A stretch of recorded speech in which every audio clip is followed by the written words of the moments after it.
Nagbo-bolton tayo. Ito, mga naka-ready na yung mga pyesa niya. Kapabilis na pangyayari, bunot na siya kaagad. Ayan, bunot na yung head. S1, RS8, yung cam. Ayan, buo na kaagad yung makina. Buo na yung makina, buo na. Gago! Good day mga boss. Meron pala tayo NMAX version 2 dito, kulay red.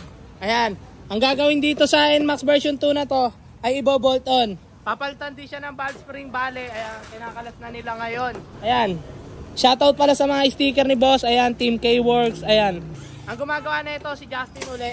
si Justin. Dito sila gumawa, boss. Ayan si boss, oh. Siya yung may-ari ng Fusion, si Bossing. Shoutout kay boss. Pinapwesto kami dito. Dito kami pumesto ngayon, madilim kasi, mainit doon sa loob. Bali, itong NMAX B2 na to. Iniwan to nila boss, babalikan daw nila mamaya. Pero ipapakita naman natin mga ikakabit na pyesa dito. Pinagkatiwala sa atin ni boss yung motor niya, iniwan niya kahit hindi niya tayo kilala. Ewan ko kung taga say may-ari na to, pero mukhang taga dito lang din. Hoy boss, Shoutout kay kuya. eto, kinakalas na muna. All stock to, pati yung tambucho, stock lang din. Gusto lang daw kasi ni kuya yung may power yung motor niya at medyo matamlay na daw. Ewan ko lang kung ilay odo na ito. Bali, ito lang ulit, katulad ng dati. Nagbo-bolton tayo, ito mga naka-ready na yung mga pyesa niya. Etong cam, head gasket, valve seal, cam gear na 2DP, tapos CRP, valve spring, coolant, CVT cleaner. Ito lahat ng mga pyesa, dalhin na muna natin to doon. Ayan, sobrang bilis, kinalas na nila kagad. Ito na yung mga pyesa ikakabit natin. Ayan, bolt on, valve spring lang to.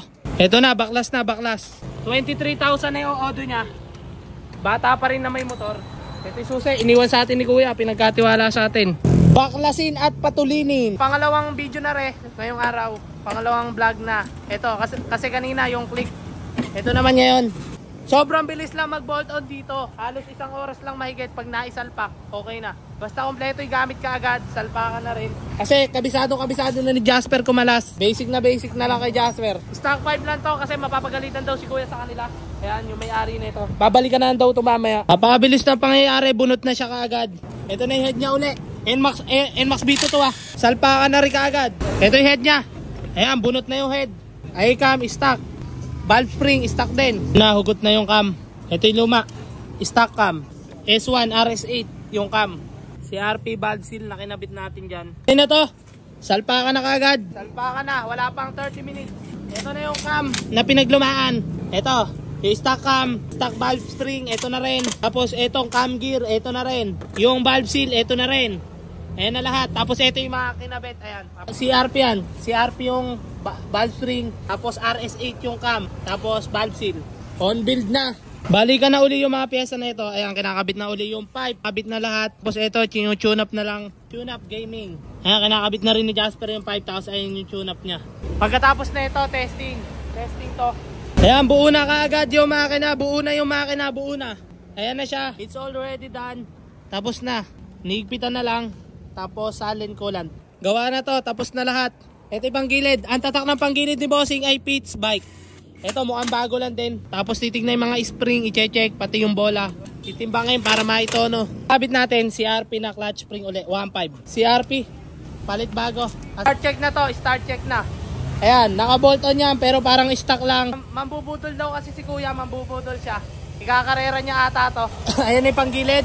Tahimik na tahimik. Bolt on valve spring ginawa. All stock pipe. Ito na yung mga stock parts. Ayan na lahat. Ayun na rin coolant, tinapon na. Motor na to, bolt on. Yung rider namin, tignan mo. Testing mo muna. Bolt on yan.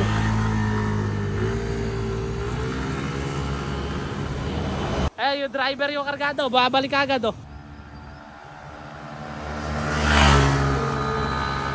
Tapos na tong gawin, itong NMAX B2. Kaya na tapos na tong gawin, ito NMAX B2.